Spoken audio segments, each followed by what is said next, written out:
all you purpose pursuers. The blueprint process originated in 2008, believe it or not. And it originated because I personally felt this belief, there was just something other that was telling me that there was more that I could do. I had a job, I had a family, I was doing all the things I was supposed to do at 30 some years old, but I just believed in my core that there was something more that I could do. But I didn't know what it was, right? It's one thing to feel that way, something totally different to know what that thing is, especially in today's age when there's so many options for us. There's so many ways that we can create value. So today in our webinar, I want to talk about how you are preloaded. All of us come preloaded for our purpose. And in all the ways that we can create value, it's important to actually identify what we're preloaded with so that we're on track with where we're supposed to go. And again, if there's a ton of stuff available for you, obligations, expectations, possibilities, projects, etc., if there's a ton of stuff available for you, you'll find yourself spreading way too thin, doing everything for everyone or trying to, and consequently feel this heaviness about your life. Well, that's where I was in about 2006. So in 2006, I cannot claim credit for this. It was totally a God thing.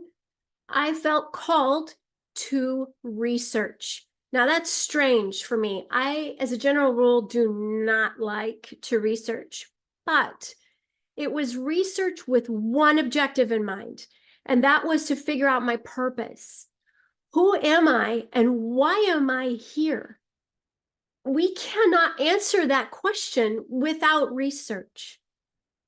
A lot of people, if you were to ask them, what's your purpose? They might answer with a general answer, like, I want to help people, or my purpose is to serve God.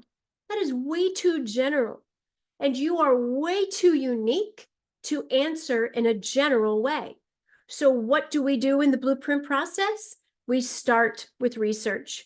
We start by researching what you've come preloaded with. We research your passions, your skills, your values, and then finally your purpose.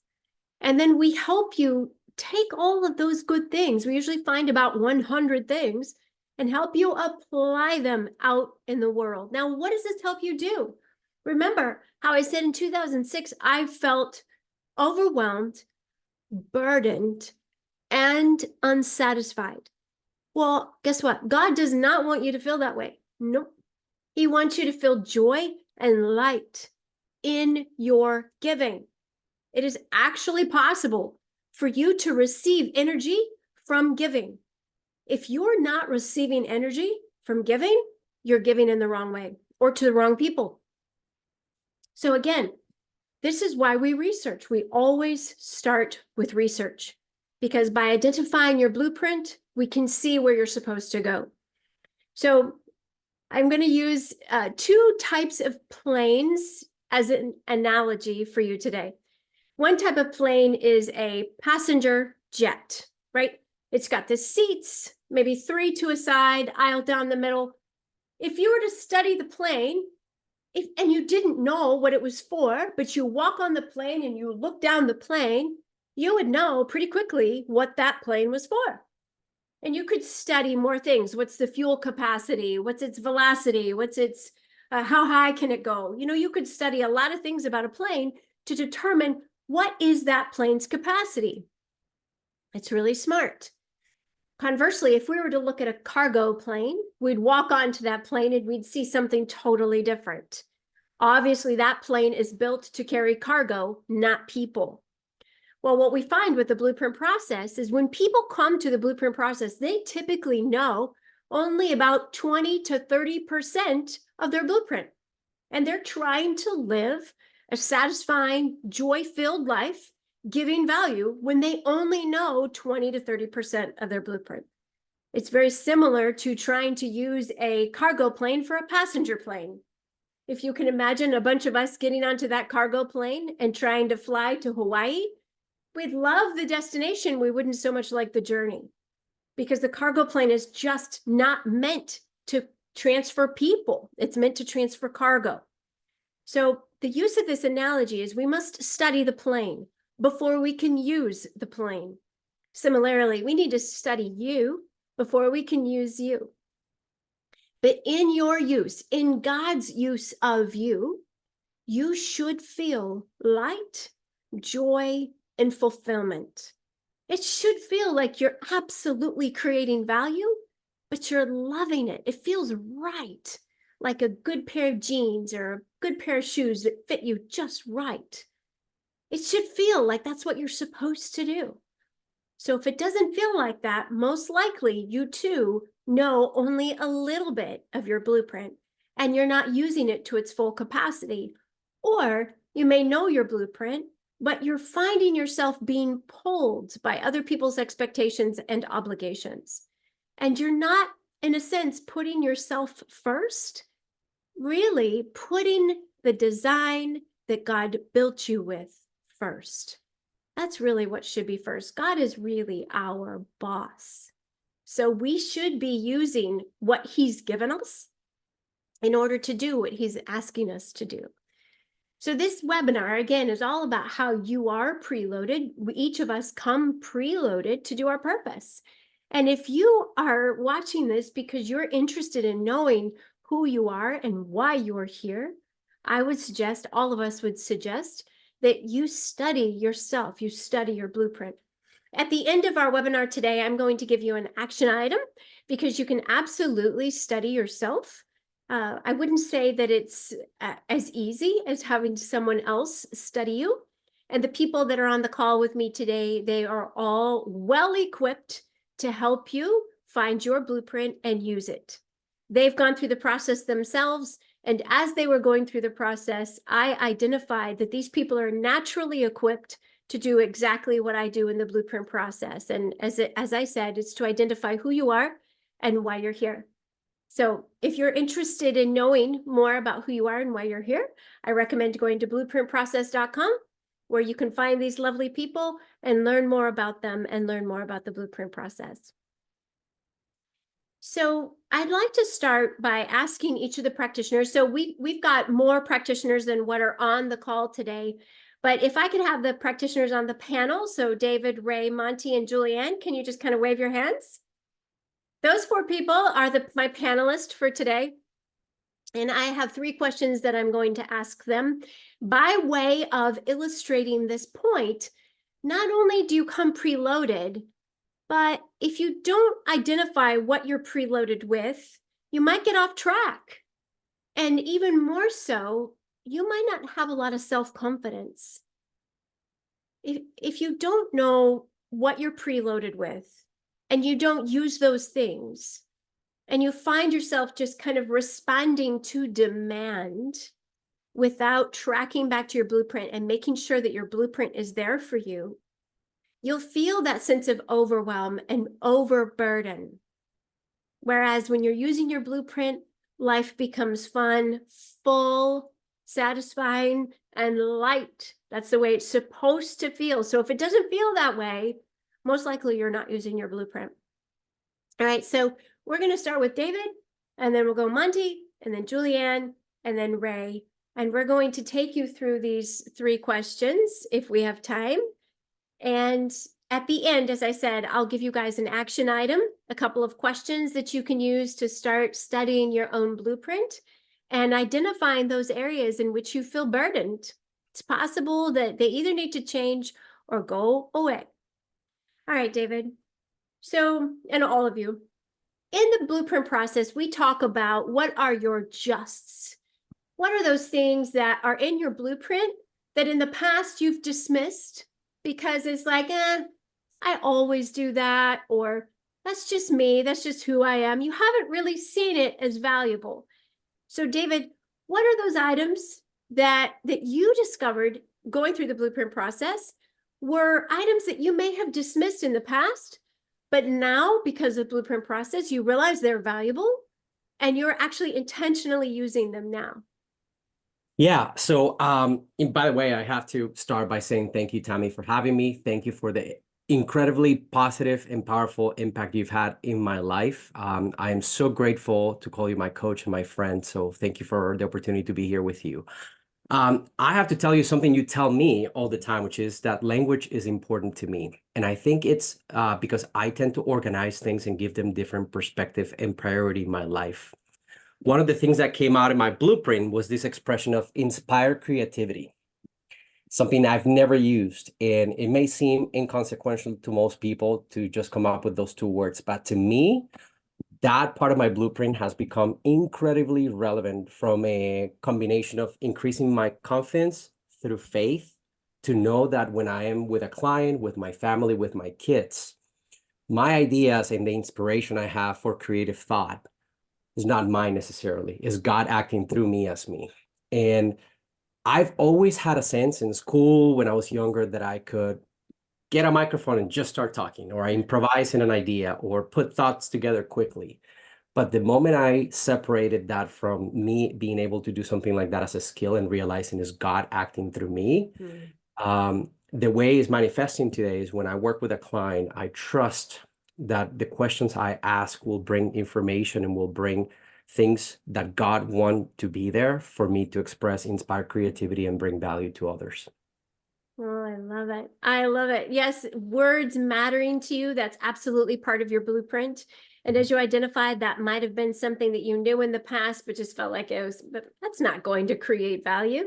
But I'm sure you're learning, and we'll talk about this in the third question, but I'm sure you're learning that it absolutely does create value. It's not just something for you, but it's for others as well. Yes. Inspired creativity is such a beautiful phrase. And it's such, I remember when we came up with that going through the process, it was a God-derived phrase. And that can seem, Monty, this happened with you earlier. When we receive something, that creativity from God, it can seem like ours, but it's so relieving to recognize that no, our creativity comes from Him. So I so appreciate you bringing that up. Thank you. Monty, how about you? What were some items that going through the blueprint process you had previously dismissed as not that big of a deal, but now realize they are absolutely value producing? Well, once again, to echo the words of David, thank you for having me. I appreciate everything that you do and our conversations. Um, I'm looking at my blueprint and my tower and everything right here in my office, and the word that comes to me is stronger roots. Mm. Um, you know, I just overlook things that, well, you know, whatever the case is, but the realization that I've come is that because of those strong roots, it's easier to weather the storm, whatever storm, the doors and windows, however you want to look at that. And I always know where to go back to, and that's the skylight to my creator, my God. And it all comes from that foundation of stronger roots.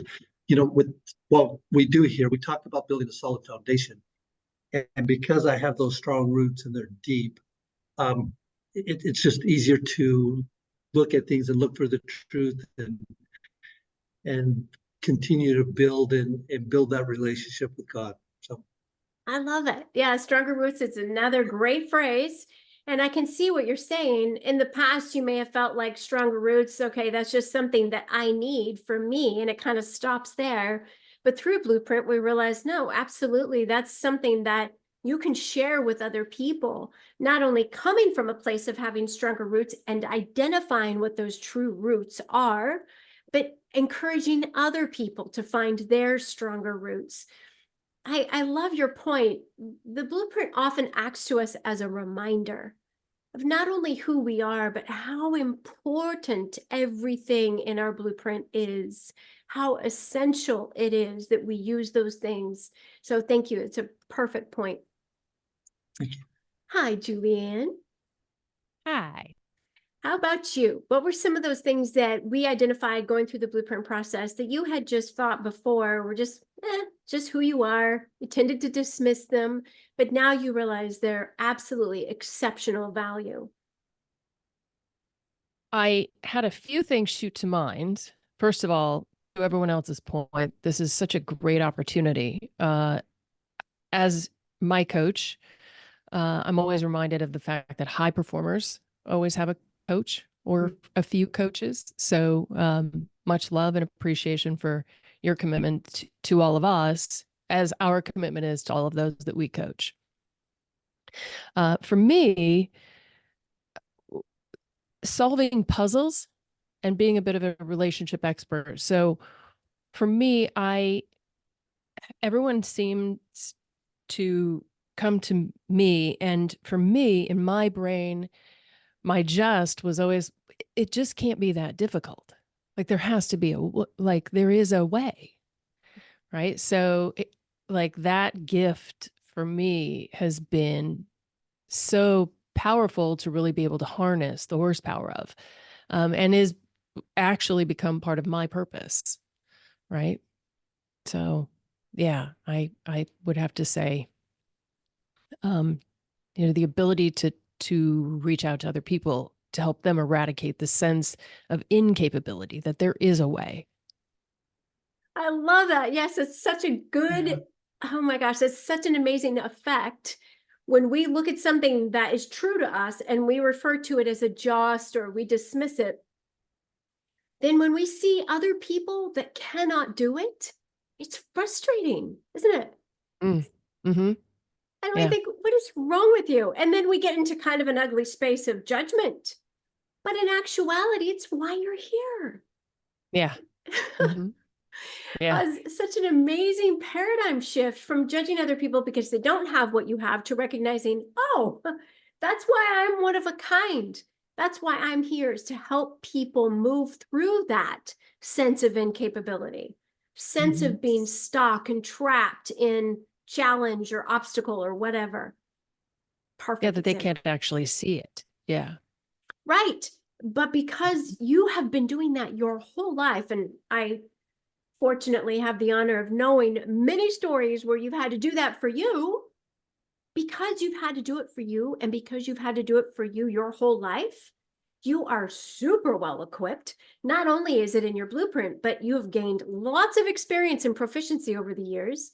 So now you can do it for others because you've done it for yourself. So anybody out there who's struggling, who feels like they're trapped, Julianne's your girl. Hi, Ray. How are you? You're muted still, love. I'm great. Thank you for having me and all of us. Yeah, we all are, like this to you. Anyway, the mine is actually somewhat in line with Julianne's, that I've always had this tendency to just encourage people. And the thought that was always inside of myself that gave reason for doing that was that I always felt that there were infinite possibilities for all of us, that we all had the ability to do whatever it is that we put our minds to. Now, at the time, I didn't know what the blueprint was, and maybe not everybody had the exact same skill set, but I always felt this everyone had great skill at whatever they put their mind to. I was always curious about what the makeup of people.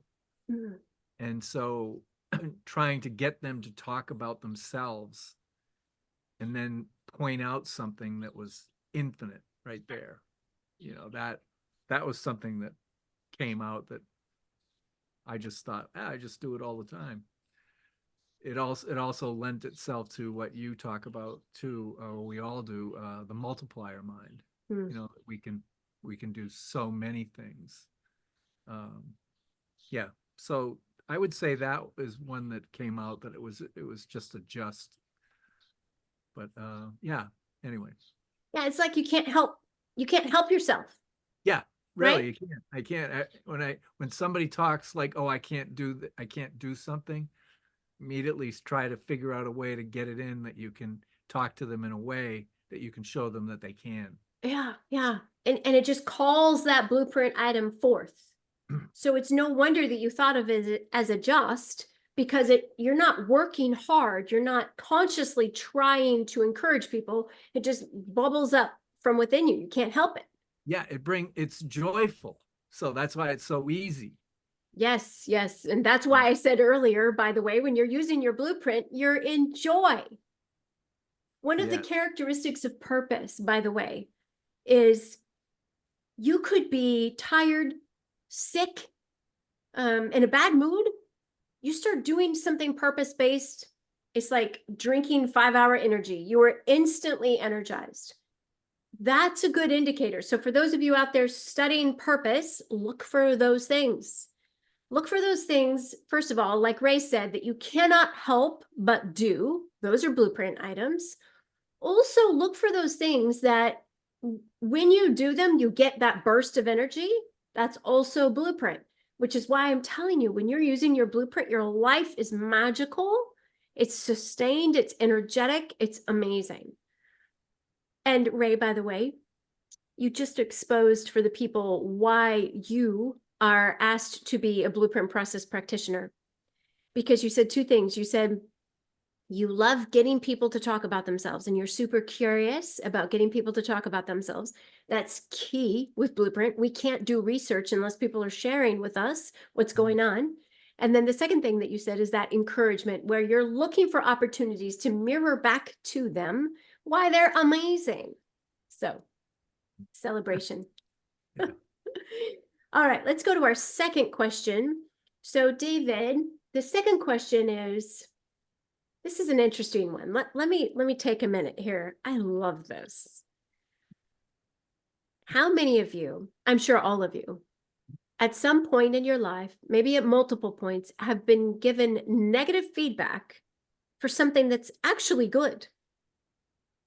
And so because you've gotten negative feedback about it, you hold back. You don't do that thing because other people have told you it's wrong. So for me, just what Ray was talking about, I used to get grief from people because I would ask so many questions. So what did I do? I stopped asking questions. And yet that is key in my blueprint. It's like I said, it's a half of the blueprint process is asking questions. So what are those things? Okay, David, I'm ready now. That you discovered in your blueprint that you previously had received negative feedback about, but now understand to be key to your blueprint and your purpose? Yeah, I think, and perhaps this is going a little farther, but in my tower, one of the most powerful ideas also is the distinction, and obviously, hopefully you have a conversation with one of us to go deeper into these concepts, but the distinction between the things I need and the distinction between the things I give has been so clarifying for me. I tend to have a contrarian mind. And the part that I didn't understand before the blueprint process is that it was not good or bad. It was a player in my mind. And using that player in the right game at the right time is the key of discernment on how to bring value to other people. So I bring up the tower because what I've come to understand is that I need that contrarian mind to seek deeper understanding in the ideas that I want to truly understand and become close with. And I look at things like I put them on a table and I sit in different seats of the table, including the contrarian view of pushing in the opposite direction to truly understand something. But that's what I need. And a lot of times I was giving that, which was frustrating for my counterparts, including my wife most of the time. And the part that has become really, really useful is to understand that once I receive that understanding, what I want to give is elevating other people's perspective. And that's the healthy part of taking that player out and being able to express something with simplicity, with clarity, now that I've studied the idea with my contrarian mind. So that wasn't or didn't seem like a positive player because I didn't have that complete framework in my mind. But now I appreciate that I can look at something and not judge myself for how I study it, however I want to study it.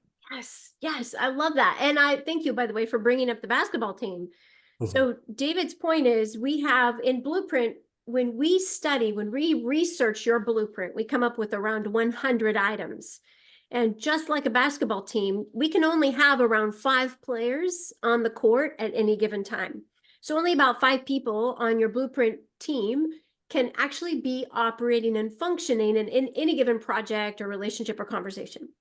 So what David is pointing out is what it helped him is recognizing, discerning when his contrarian player was helpful and when it wasn't. And I'm sure, David, you've recognized that there's not a hard and fast rule.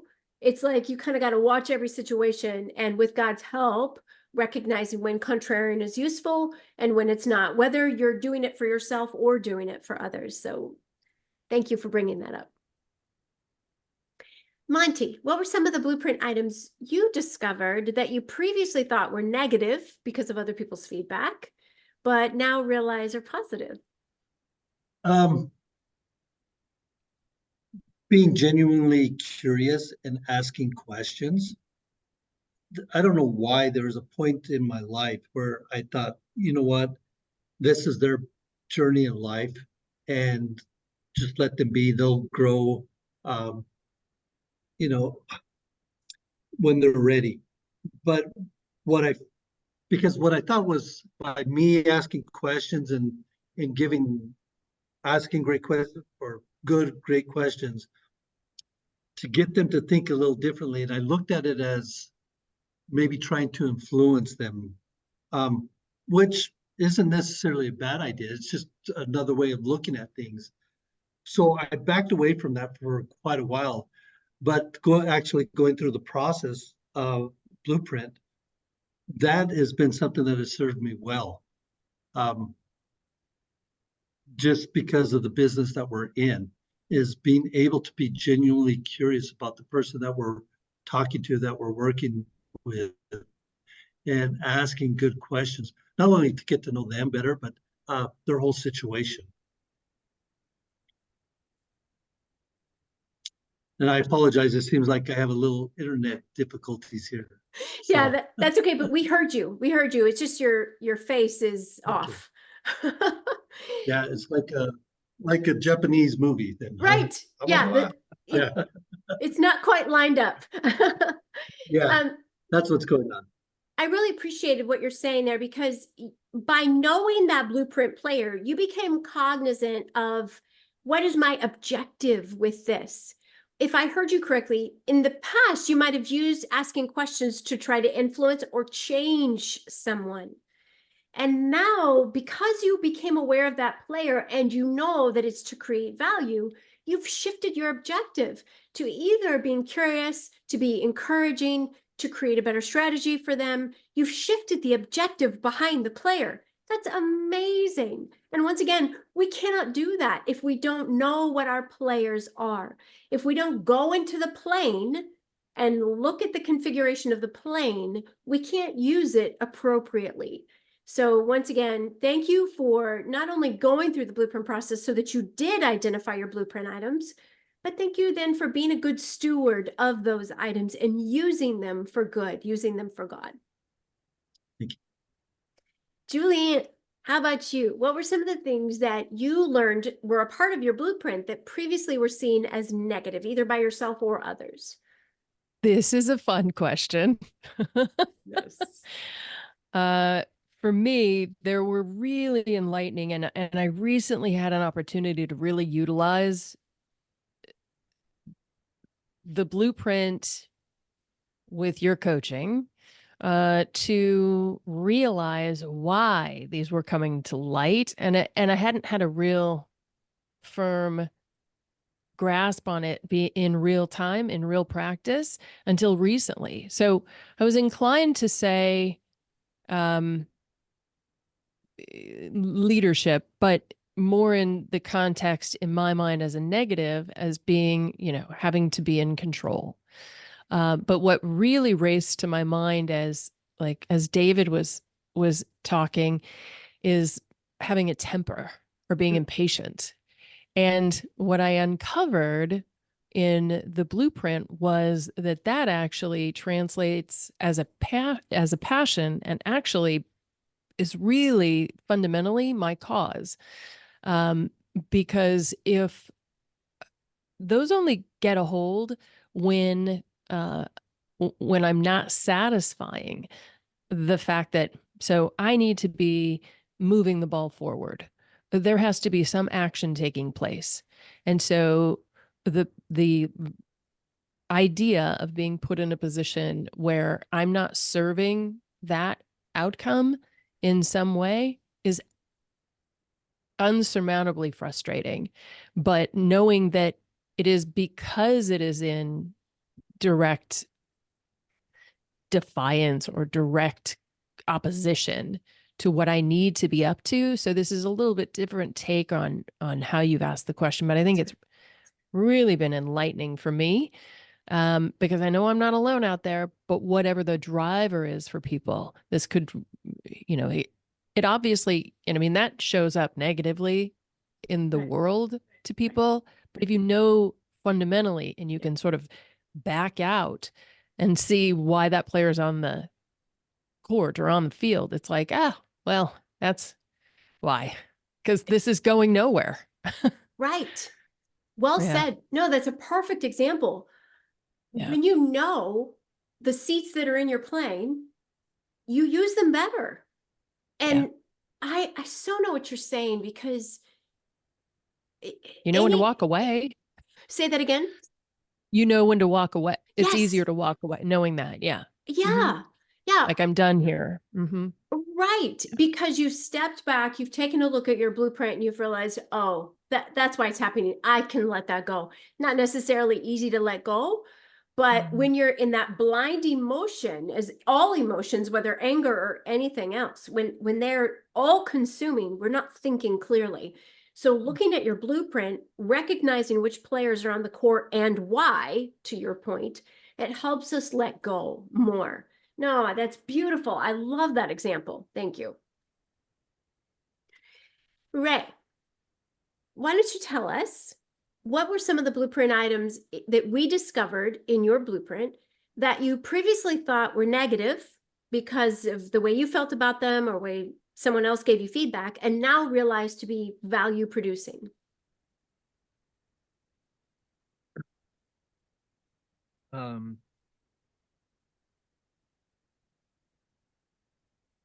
Here, I'll just rifle off these. There were a number of things. Being curious, questioning, thinking creatively about solutions to things, would sometimes drive other people crazy. And they would, if I was with a group, I might get pig piled on, a bunch of them would say, just stop, let's just do it like this, and so that was a negative thing. And I came to realize that I just plainly think around things differently, and to think outside the box at times can be very, very helpful, for solutions that people are racking their brains about something. So that was the negative, but the positive that comes out of it is that there was self-study, self-reflection,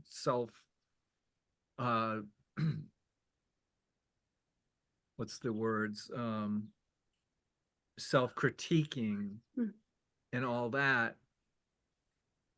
So it was learning to have the right players, as we've already spoken here, on the court at the right time and taking them off, and being able to pick up on others that might not be as open, and that's okay. But to create more and allowing it to create more flow in a group setting. But yeah, I many times I felt like I would get pig piled on, and people would say, no, just like pushing me off to the side kind of thing. But it was, it's a really good thing, I think, now. Pig piled. I have never heard that phrase before, and I will use it going forth. Yeah. Yeah, because it wouldn't just be the person I was talking to about a solution or an idea.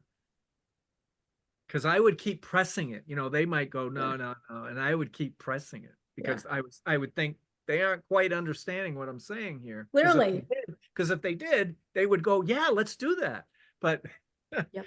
And then because I wouldn't stop talking, other people would jump on that, well, trying to, you know, thumb you down kind of thing. Right.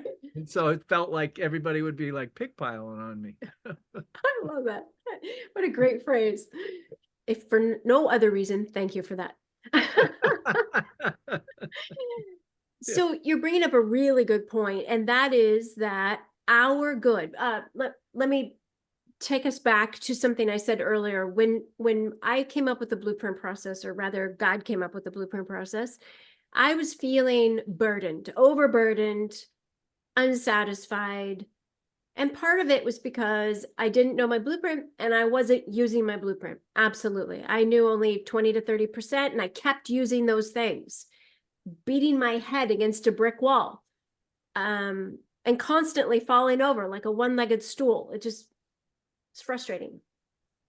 Also, as I mentioned earlier, our blueprints are not meant for everybody.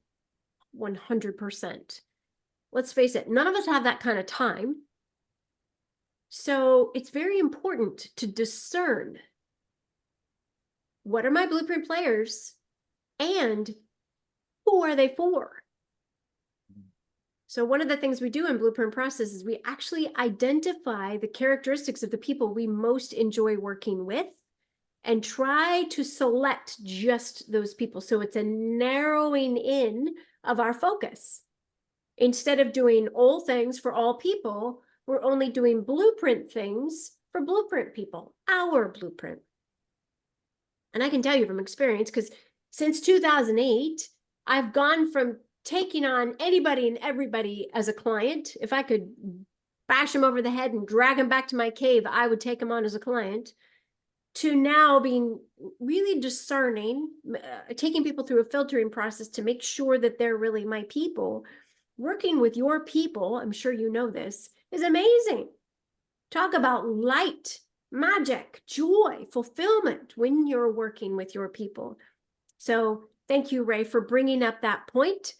I'll leave this question with the quote that I think says it the best from Steve Farber. And all of the practitioners know this quote. Do what you love, blueprint, in the service of those who love what you do. Ugh, makes all the difference in the world.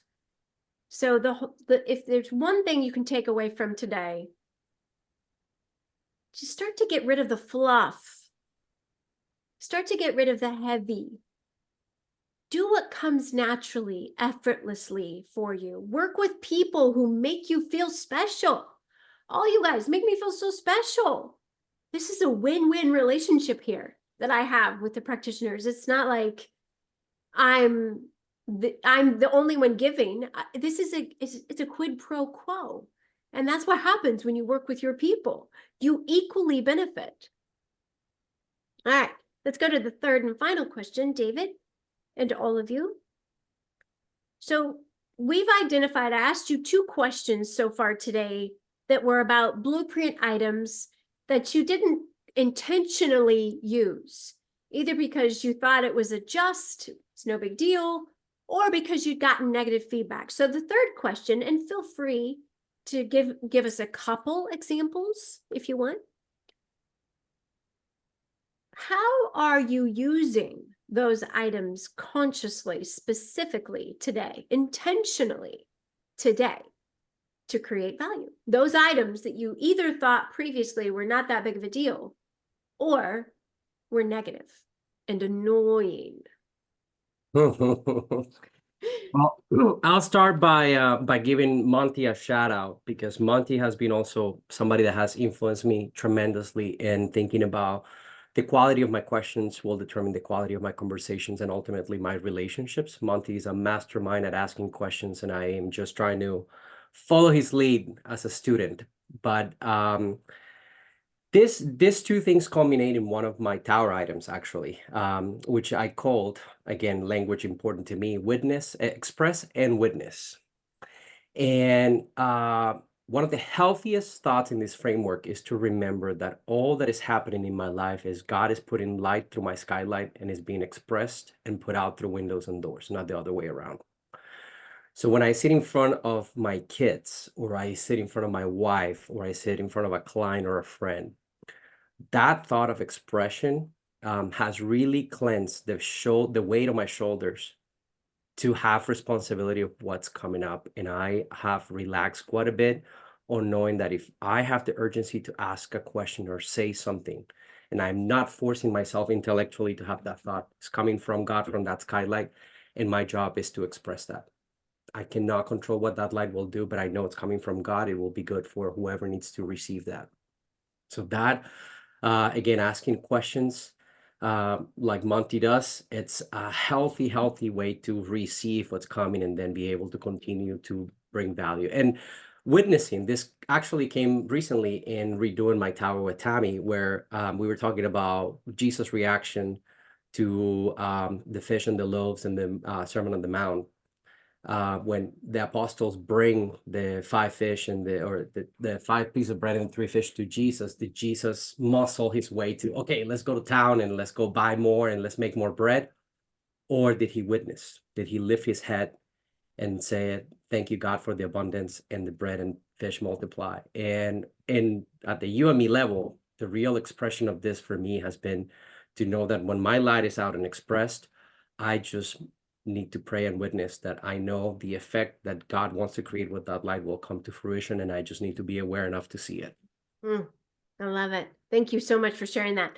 That witness and express is interesting because, and I don't know if you were conscious of it, but you helped us shift with this word of responsibility, which I'm pretty sure is also somewhere in your blueprint in some form. So taking personal responsibility versus witnessing and expressing as Jesus did. So letting God do the work. And that's such an amazing transformation of that blueprint component of taking responsibility. It's a totally different way. So now you're seeing your responsibility is to witness and express as opposed to do, to complete, to create. It's just an amazing paradigm shift, and consequently that light will come through so much more effortlessly. Thank you. Oh, the other thing that I liked about what you shared is you were talking about your family. Often when people come to Blueprint, they think that Blueprint is just for work, just for business. And it's not, right? Blueprint, right? Blueprint and purpose is something that you're using and should be all day long, no matter what your role is. So I appreciate you bringing that to light as well. You can ask my wife. What do you mean? Tell me more. She'll be happy to know that I have gone from a contrarian thinking man to a witness and express type of person. Absolutely. I love that so much. Yeah, that's what's to be expected when you know your blueprint, when you're looking inside that plane to see what it's for. Yeah, you use it so much more effectively. Oh, Yes, I ma'am. love that. Yeah. Harmony is a fact in the kingdom of heaven. So if there's disharmony, there's a way to fix that. That's not true. And often it's merely aligning blueprint and aligning people. So thanks for bringing that up. Monty, how about you? What are some items that you used to either dismiss or not use because you thought they were bad and are now intentionally using them? Great question. It made me think of a movie back in the late 90s. There's a movie by the name of Simon Birch. And Simon Birch, I won't give the story away, but he was a young boy with very stunted stature. But there was something he would do all the time. And his friends would say, why do you do that? Why do you do that? He just says, I just have to. I just have to. And so when I look at my blueprint, stronger roots, and another part of that is prepare your fields for rain. There's just those things that you just have to do. And it made me start thinking of, I was fearfully and wonderfully made in his image. So when I started looking at blueprint, God gifted me with unique abilities, different from David, different from Ray, Frank, Julianne, and obviously yourself. But he also gifted me with some spiritual abilities also. And so when I look at this, truth, stronger roots, preparing your field for rain, and then genuine curiosity, it helped me dive in deeper into God's word. Because if I was fearfully and wonderfully made, and I have these unique gifts, it is my responsibility, my obligation to understand who I am. And I need to understand who he is. And the better I understand who he is and his character, it helps me shine my light even more. Yep. So when I look at these, those components all together, it's helped me to help others realize who they are. It's not, who somebody else said they are, or they're this or that and everything else, but who they truly are, because they also were made fearfully and wonderfully made in his image. And to help them reframe some of the way they see that. And one of the great things that you helped, I'm sure all of us with, is the T chart, right? Is this true? No. And if it's not true, then I don't need it. All I need is the truth. Who am I? And by being able to understand who I am, my light shines brighter. Unapologetically. Unapologetically, yes. Yeah. I so appreciate you bringing that up. If you recognize that your blueprint is God expressing himself, it's not just you with your own fancy, your own whim, your own objectives, but God expressing himself, then yeah, it puts that responsibility on us to make sure it comes out and in a pure way. Thank you for bringing that up. Yeah, and thank you for that question. It's so powerful. And anybody or everybody that does blueprint should watch Simon Birch. And you're going to say, oh my gosh, I see all this, and it's just clear as all day. It's a beautiful story. Thank you. Absolutely. Can you say what is one of the key things that we might get from watching that movie? If I look at my blueprint, prepare your fields for rain. It's I'm just this way. They ask him, why do you hold your breath? I just have to. I just have to. And then at the end of the movie, it's revealed why he had to. Ah, interesting. So you're just as on purpose and it's special. Yes. Thank you. Gosh, wow. If there's nothing else you can take away from today, take that away. Yeah, what we tend to discount about ourselves for whatever reason, it's actually God moving through us. So stop it. And in fact, in June, let me see, it's June 26th, we'll be doing another webinar on that point alone. That when we acknowledge that we have within us unique ways of expressing God, and we acknowledge that, we accept that, we agree, we look in our plane and we say, yep, I see these things that are true about me. When we do that, we will start to hear and feel the call that magnetizes us to different projects, different resources, different opportunities. And that's the way that we're able to discern where our blueprint supports us and where it doesn't. So we can do a better job of saying yes to the right things and no to everything else. Okay, Julianne, tell us, please, what are some of the things that you used to just try to leave off the table because you didn't think they were all that in a bag of chips, and now you're bringing them in intentionally? Well, I've already fessed up to what those are. But what I also wanted to mention was, I think it's resonating through what everyone else is sharing, is that, really letting God do the work and that we're just the guide, and get out of the way, get out of the way. But what I found is that so the direct answer is, how am I doing it? It shows up completely in my purpose and my cause, which is why I'm here on the planet today. That's why he's put me here. And it's to help people find the possibility to eradicate the sense, which that's all it is just a sense of incapability, in order for them to be able to move the ball forward in their world. So I'm just here as a guide to be able to help people do that. But that last piece is where I'm implementing the, flipping the script, so to speak, on, temper and patience, to be able to, I know that I'm here on purpose to help people get in action, Yes. get in movement, to get past, and it could be big stuff, it could be little stuff. So for me, one of the things that came up in the first question that you'd asked, was a relationship expert. I mean, they just seem unbelievably simple to me. Like like how to act within them, how to respond to a thing that occurs. I am constantly consulted and have been my whole life. And it is just so simple, right? And so obvious. So, allowing myself, because we are all in a relation, like the blueprint process and helping to coach people is a relationship, right? And in other businesses that I'm in as well, those are relationships.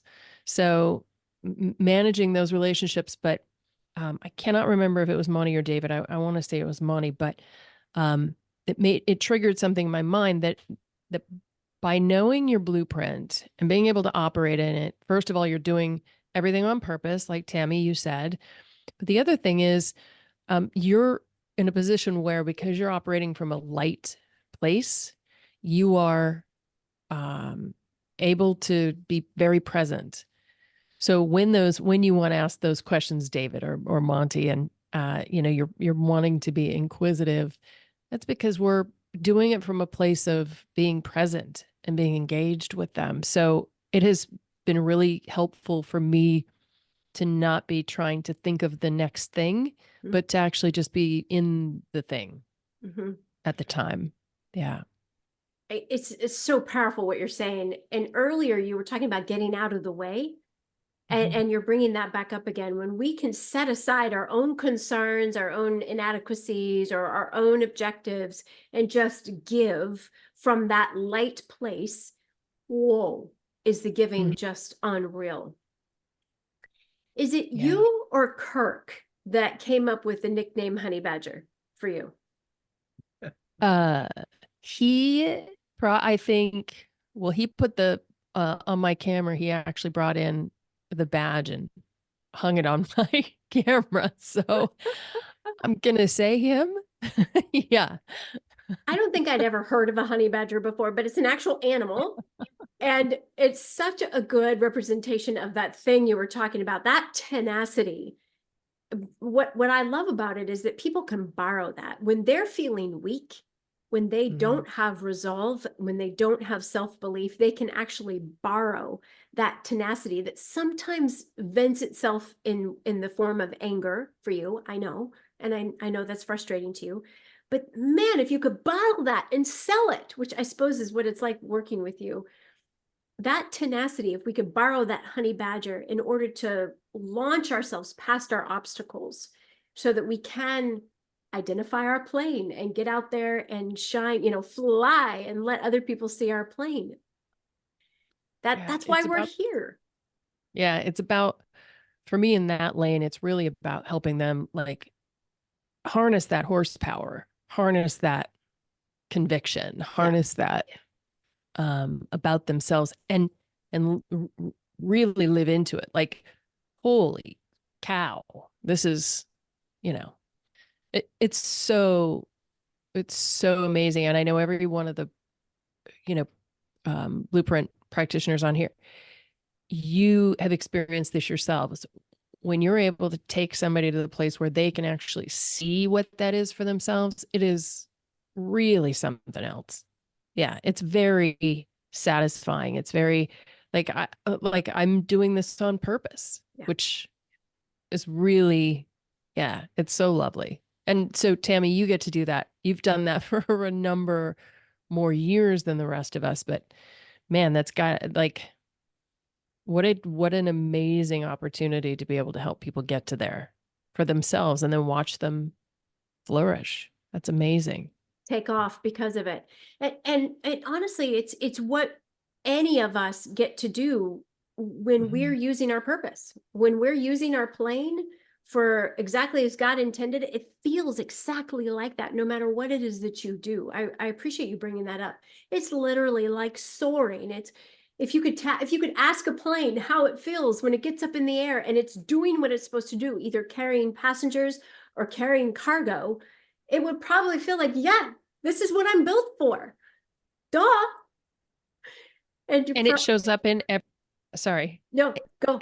To your point, it literally, no matter how many businesses you are in, how many things you do, like you'll know it's your purpose because it shows up in every single one of them. It Right. shows up everywhere. Yeah. Yep. Or Yeah, like, it's really remarkable. yeah, I so appreciate you talking about that. It's like what David mentioned earlier. You should see it with your family at the grocery store. Purpose transcends role and activity. Ray, why don't you finish us out? We've only got a couple minutes left. What are some things that you're using intentionally from your blueprint now to create value that you were not using before because you either dismissed them as not that valuable or you thought they were negative? Yeah, I wasn't using them before. I wouldn't say that they were negative, but still questioning, digging into other people's lives, and messaging and all that. Kind of going on continue with what Julianne was talking about, that you've been blessed, Tammy, yourself, by having so many people come to you and you showing them a path where they can grab the reins of their own lives. But the powerful thing about being a practitioner and maybe even going through the process is being allowed into each other's lives. Because it isn't just a one-way communication, we are a guide, if you will. But we're learning just as much about ourselves as we're, helping them learn about themselves. Yep. And so it's about it being allowed into each other's life. Yeah. So that being curious and being questioning and being open-minded and having creative thoughts about how to do things, those were all kind of getting pig-piled on. I'd get pig-piled on, but actually they're very, very powerful in that when you find your people that you can be allowed into their life and then allow them to trust. And here was a big one for me when I went through it, was to trust and obey that channel that's coming down from God through us. That's to right. Trust it and obey it. And I had trouble with the word obey for a while, as you may recall. Yes, I do. And because I was like, yeah, I had trouble with it. But Yeah. and I don't now, because I understand what it really means. It's just letting God flow through me. And a very powerful thing is being allowed into someone else's heart and mind. And that's what I'm enjoying. That's what these things are allowing to happen. I love it. Thank you. Thank all of you for being here today and helping people understand what that kind of looks like in terms of not knowing what your blueprint is and then learning what it is. And so then being able to intentionally use it. I'm going to leave you with a quick action item. Something that you can look for is when you're looking at your life, again, you're wanting to discern. What do I keep doing? What do I let go of?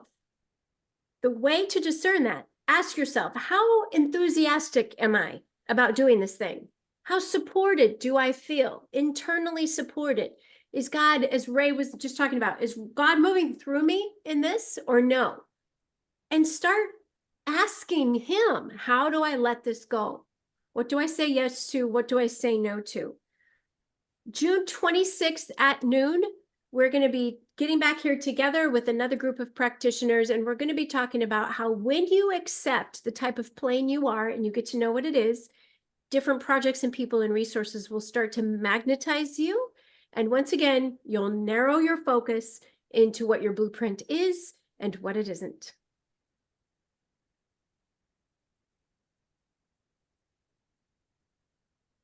See you next time.